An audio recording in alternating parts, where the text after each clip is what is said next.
Alors, on va expliquer aux auditeurs quel est le contexte. Vous avez dit il y a quelques jours, en quelque sorte, qu'Édouard Philippe avait été l'un des mauvais génies d'Alain Juppé pendant la présidentielle, qu'il avait mal conseillé ou qu'il a... Je n'ai pas du tout dit ça. J'ai souligné un paradoxe ou une ironie de l'histoire, voire quelque chose qui est un peu cocasse. C'est qu'au fond, il y avait une équipe de campagne à laquelle j'ai participé pendant les primaires qui soutenait Alain Juppé. Et puis, ceux qui ont participé notamment à sa stratégie de communication et à ses grandes lignes de communication, avec notamment l'identité heureuse, qui, à mon avis, mais ce n'est que mon humble avis, ont participé peut-être à l'échec d'Alain Juppé à cette primaire, se retrouvent à Matignon. Et c'est vrai que c'est pas banal, au fond. On a vu que rien ne se passait comme prévu, mais je crois que c'est une situation un peu étonnante.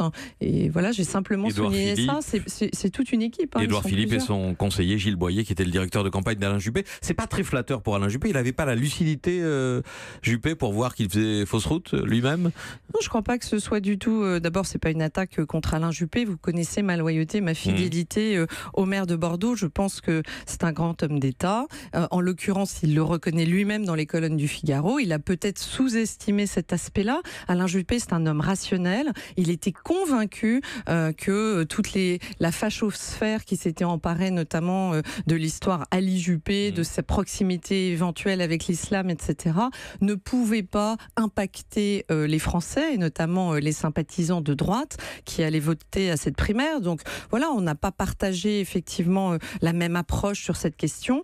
Moi, je crois que derrière cela, il y a aussi un sujet de ligne politique, c'est-à-dire que certains dans l'équipe adhéraient en termes de ligne politique à ce qu'était le concept d'identité heureuse.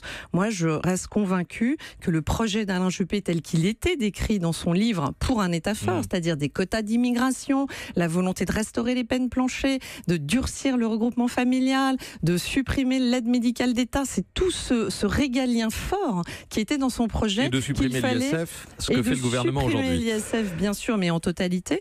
Et c'est tout ce qui était fort dans le projet d'Alain Juppé qui malheureusement ne s'est pas retrouvé dans ces éléments de langage.